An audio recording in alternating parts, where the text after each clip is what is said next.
Well, hello everyone and happy Wednesday. It is WAFF 48 digital host A.J. Wuest here on this Wednesday afternoon, welcoming you all back to Before the Four, where I go through 48's top stories and then some before our 4 p.m. newscast. And we have quite a bit to jump into today. I had several different interviews which will be featured in today's Before the Four, but without further ado, I think it is just about time we jump into today's top stories. And if you feel led to, you can leave a comment. I would like to have this this live stream to be super interactive. So if you guys want to leave a comment, feel free. I can see if you do so right here on this monitor. But if you're new to Before the Four, I want to welcome you and just thank you for spending a little bit of your afternoon with me. But with all that said, I think it is time we jump into today's top stories. And of course, starting things off, North Alabama has certainly seen some water issues over the past week. Both the Green Mountain community here in Huntsville and the Zip City community out in the Shoals. Some residents are upset over both cities' requests that they conserve their water at home. Now, 48's Callie Neese is on Green Mountain today speaking with people here in the area. Now, this is the second year residents have been asked to conserve water during one of the hottest months of the year. Callie will have more answers for you all coming up at 4. And 48's Aria Pons will be bringing you all updates on the Chisholm Heights Water Authority. After nearly 4 days without water, the Water Authority finally says that tanks are starting to fill up quite nicely. So stick around for tonight's newscast for any further updates Aria might have on the water situation out in the Shoals. And now in Madison, a man is now in jail following a shooting early Sunday morning. Police say Calvin Davis was arrested Sunday just before 10 p.m. Officers say the shooting happened off Highway 72 around 2:20 p.m. Sunday. They say Davis shot a person who was then taken to Huntsville Hospital for treatment. Now, police have not yet revealed the condition of the victim. Police do say, though, that Davis also damaged a building and a vehicle during the shooting. He was later booked into the Madison County Jail for assault, 4 counts of discharging a firearm into an unoccupied building, and 1 count of discharging a firearm into an unoccupied vehicle. His bond is currently set at $102,500. And now in Morgan County, a Hartselle mother accused of stabbing her 8-year-old son to death last year is asking for a court-ordered mental examination. According to our news partners at the Decatur Daily, Jennifer Long is charged with capital murder and assault for her alleged crimes that left her son dead and her father injured. Before the stabbings, Long had recently begun staying at the permanent residence of her parents and her son on Colony Lane, according to investigators.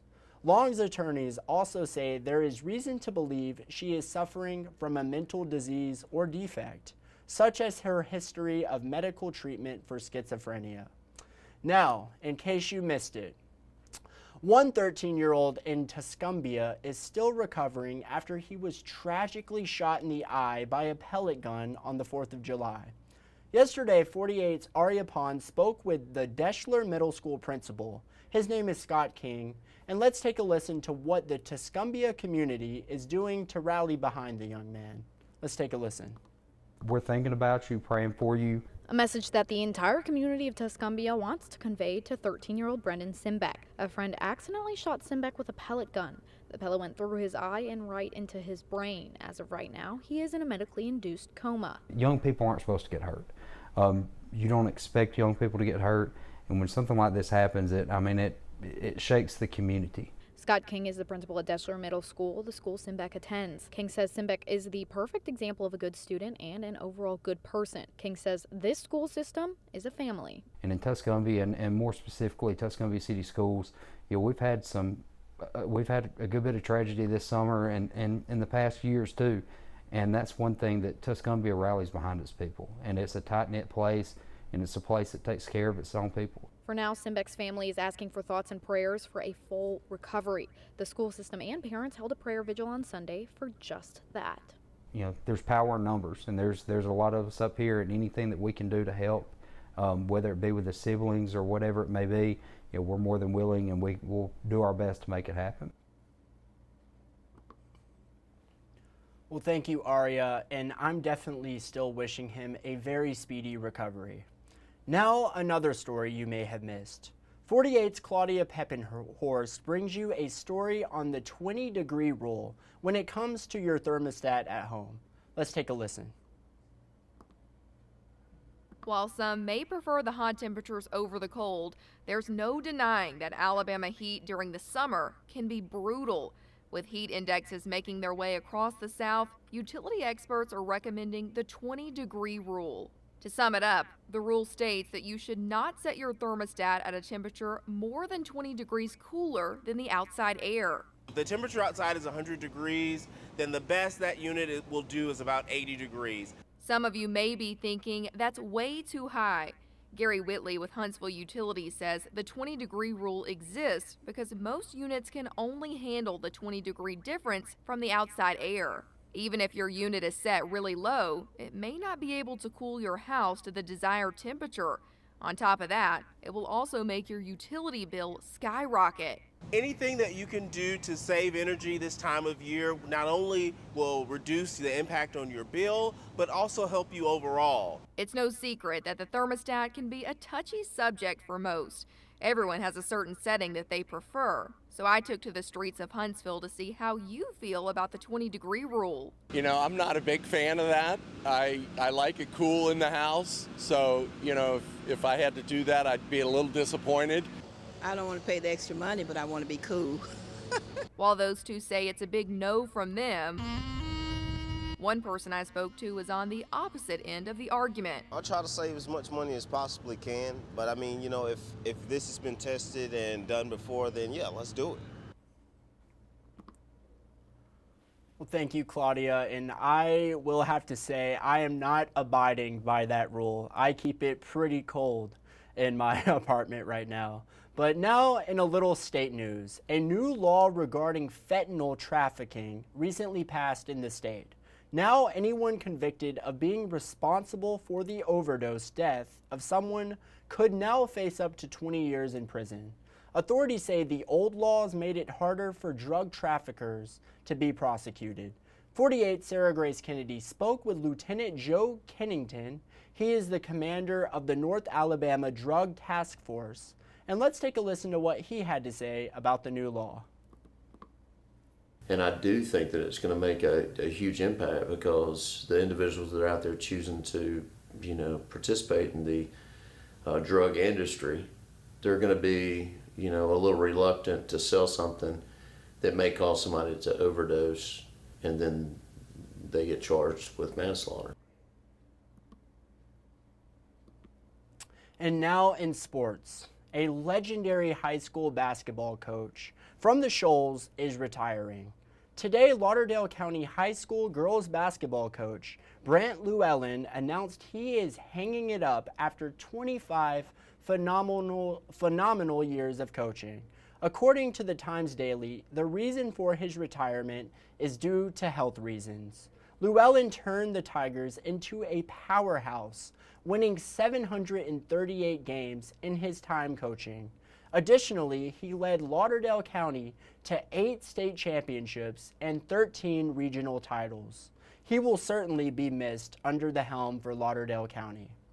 Well, today was certainly a busy day for me. I had 3 interviews, and I'm going to give you all a quick little sneak peek into those 3 interviews, still yet to be published on the 48 Now section of our website. So that means if you're watching right now, you get a little sneak peek for what's to come. But if you were watching America's Got Talent last night, chances are you saw him. Today, I got the chance to speak with a 14-year-old singing prodigy from Montgomery, Alabama. His name was Reed Wilson, and he just got the golden buzzer from Howie Mandel last night on AGT.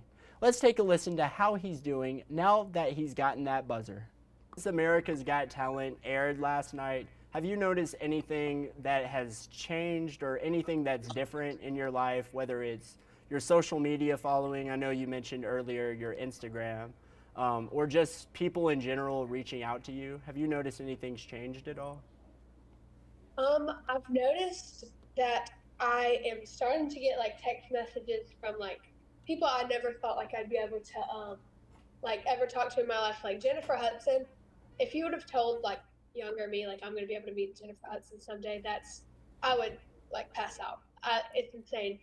I had Kristen Chenoweth reach out, and Howie Mandel I think now follows me on Instagram. I've definitely just hearing about so many people who know I exist. That's just like insane. Like SZA has liked one of my posts, and then a couple big actors, and just seeing like some of these people that I thought like these people are like big celebrities that I never get to ever meet, or I can't believe like these people are so cool. I can't believe I'll never get to meet these people, but I'll watch their show like the Kardashians or like anybody like that.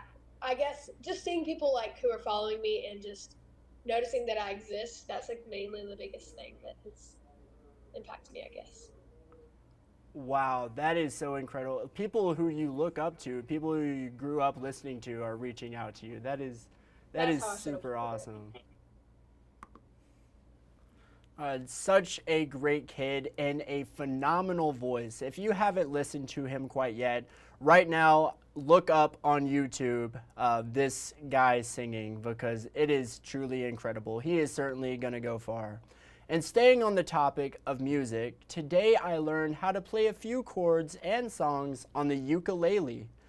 Huntsville ukulele instructor Kirk Jones came into the station today to join in with 48 Now. Now, Kirk Jones offers a free beginner's workshop at the Fret Shop off Jordan Lane every Saturday, as well as a level 2 course for the more advanced uke players. Let's take a listen to a little of our lesson today. America, do the same thing. I'm going to count to 4. We'll start strumming. I'll start singing. And whenever you get comfortable, you just start singing with me. All right. All right. 1, 2, 3, 4. 1, 2, 3, 4. 1. Chain, chain, chain. Chain, chain, chain. Chain, chain, chain. Chain, chain, chain. And this one you slur a little bit. All right. Chain, chain, chain. Chain of fools. So, Aretha Franklin right there. Yeah, Aretha Franklin. Right. Such a great time today with Mr. Kirk Jones. I'm definitely going to have to check out those lessons offered at the Fret Shop. But make sure you keep an eye out over the next few days for that full 48 Now interview with Kirk. You're definitely not going to want to miss it. And speaking of things that you're not going to want to miss, the Corn Festival presented by the Madison County Farmers Market off Cook Avenue this Saturday. Today I got the chance to speak with a few of the vendors at this weekend's Corn Festival. Their names were Walter and Sheila Smithwick, and they even gave me a few cobs of sweet corn to take home with me today. So let's take a listen to what Walter and Sheila had to say about the corn harvest this year after an extremely hot, dry start to the summer. So everybody comes asking for Silver Spring. But so even though we've had kind of a rough weather this spring. Turned off dry. But started off wet, and after we finally got the corn planted in the ground about the middle of March, it did good, and of course, you know, it got hot and dry overnight, and we had a couple of plantings that suffered through that, but overall we had overall I imagine everybody had a pretty good year. And so far that we've seen, there's been plenty of corn there. In the sweet corn, of course, sweet corn has a short growing season. Some of this field corn, commercial type corn's having a hard time. It's because of all the dry weather. Dry weather, yeah. It's but somehow pitiful. sweet corn's making it through. Yes. That's good. What's the difference exactly for someone who might not know between the field corn and the sweet corn that you guys grow? This actually has a sugar in it. It creates a sugar. Back when I started raising sweet corn, I researched it and came up with some nutrients to put in the ground to help the corn develop sugar.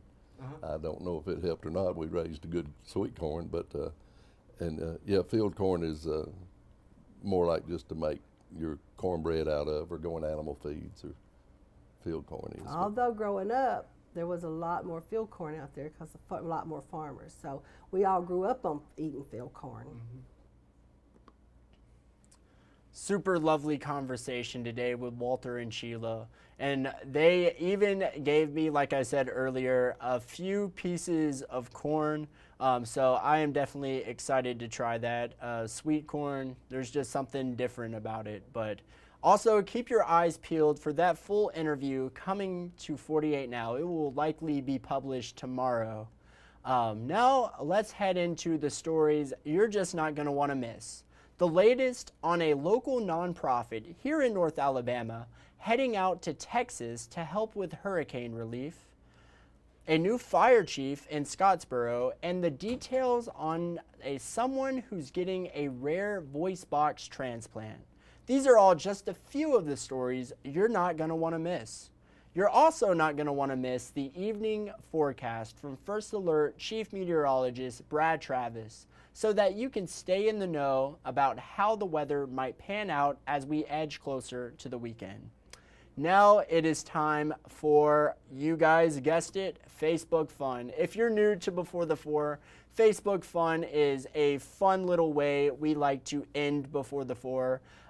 Throughout the day, usually around 11:45 or noon, we will post a question on our Facebook page, the 48 Facebook page, and you all typically give some pretty good responses to the question. So let's pull up today's Before the Four question. Our Facebook question today was, who is the best game show host of all time? There's so many. It's hard to choose just my favorite of all time or just the best of all time. But let's see what you all had to say.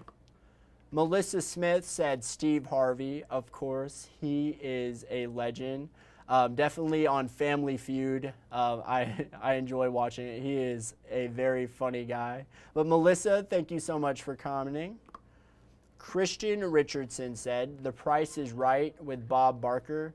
I actually did not watch The Price is Right growing up, or I have not watched The Price is Right, but I definitely know who Bob Barker is because I have seen the movie Happy Gilmore, and that scene is hilarious. So Bob Barker is definitely one that I would put up there. I need to watch some Price is Right. And let's see, Nancy said Alex Trebek. Now that is definitely something I grew up watching, Jeopardy.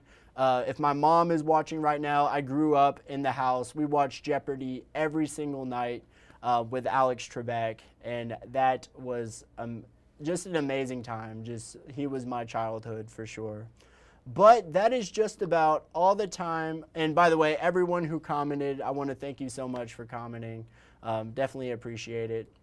But that is just about all the time I have in today's Before the Four. If you haven't done so already, make sure you download the 48 digital app, the 48 First Alert weather app, and also the 48 Sports Zone app that we recently launched. Turn on those push notifications and get the breaking news delivered directly to you. But with that said, that is all the time I have. But of course, I want to thank you for watching. You all have a great night.